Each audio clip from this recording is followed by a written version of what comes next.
10 leyes que abrieron la puerta a penas más suaves contra la corrupción, porque a veces no son solo los corruptos, sino las propias leyes, las que acaban liberándolos. Desde el corazón del Estado hasta el último ayuntamiento, la corrupción ha sido una herida que sangra dinero público. Pero hay algo más doloroso aún en cuando las leyes que deberían castigar esa corrupción terminan suavizando las penas, reduciendo las consecuencias y enviando un mensaje peligroso en robar dinero público puede costar menos de lo que pensamos. Hoy te contaré 10 reformas legales que han cambiado la forma en que se castiga la corrupción en España y que han terminado beneficiando en la práctica a personas condenadas por delitos graves contra el patrimonio público. Primero, en la eliminación del delito de sedición. Hubo un tiempo en que sedición significaba décadas de cárcel para quien intentara subvertir el orden constitucional. Con la reforma del Código Penal, ese delito desapareció. Fue sustituido por desórdenes públicos agravados. La pena máxima cayó de años de prisión a apenas unos pocos. Menos años en la cárcel para quienes estaban imputados. Menos miedo a actuar en el límite de la ley. Segundo, en redefinición del delito de malversación. Antes, malversar fondos públicos normalmente llevaba largas penas de cárcel. Tras la reforma, vino una división peligrosa en sí. No hay ánimo de lucro personal, la pena baja drásticamente. Ahora, malversar puede equivaler a una pena menor, o incluso evitar la cárcel si se considera que no hubo enriquecimiento directo. El mensaje implícito es estremecedor. Si no te enriqueces personalmente, tu robo puede ser menos castigado. Tercero, una aplicación retroactiva de penas más suaves. En derecho penal, existe un principio en sí. Una ley nueva reduce la pena. Puede aplicarse a condenas anteriores que aún no estén firmes. Eso significa que alguien que fue condenado bajo una ley más dura puede ver su pena reducida, simplemente por un cambio normativo. Y cuando esto sucede, en casos de corrupción de alto perfil, el ciudadano siente que el sistema está del lado del poderoso.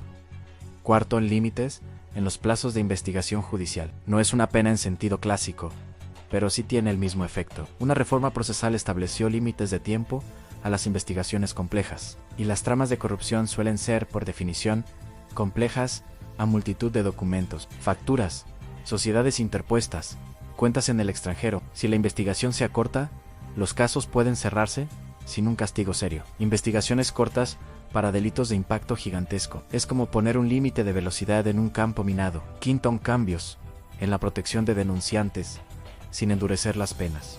La Ley de Protección de Informantes se aprobó para defender a quien denuncie irregularidades, pero no fue acompañada de medidas que aseguren penas estables y proporcionales para los responsables.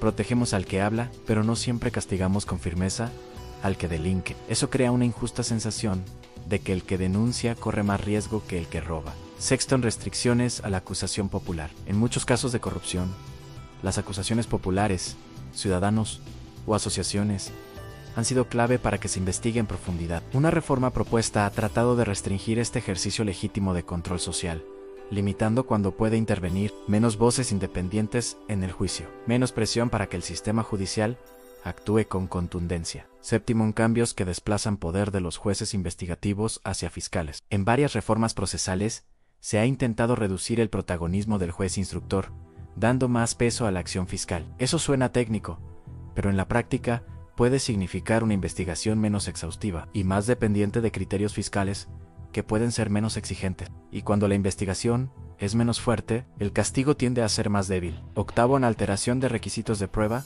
en delitos administrativos. Algunas reformas han modificado cómo se valoran las pruebas en delitos administrativos y de corrupción, creando supuestos en los que conductor de ciertos hechos puede caber en una falta menor en lugar de un delito grave. Menos pruebas, menores penas. Mayor sensación de que la corrupción solo daña papeles, no dinero real. Noveno, en énfasis en medidas preventivas por encima de penas contundentes. En diversos planes anticorrupción recientes se ha puesto el foco en la prevención y en mecanismos administrativos, pero no en asegurar penas de prisión contundentes. Listas negras de empresas, códigos de conducta, todo útil, sin duda, pero sin penas claras y proporcionadas para quien roba dinero público.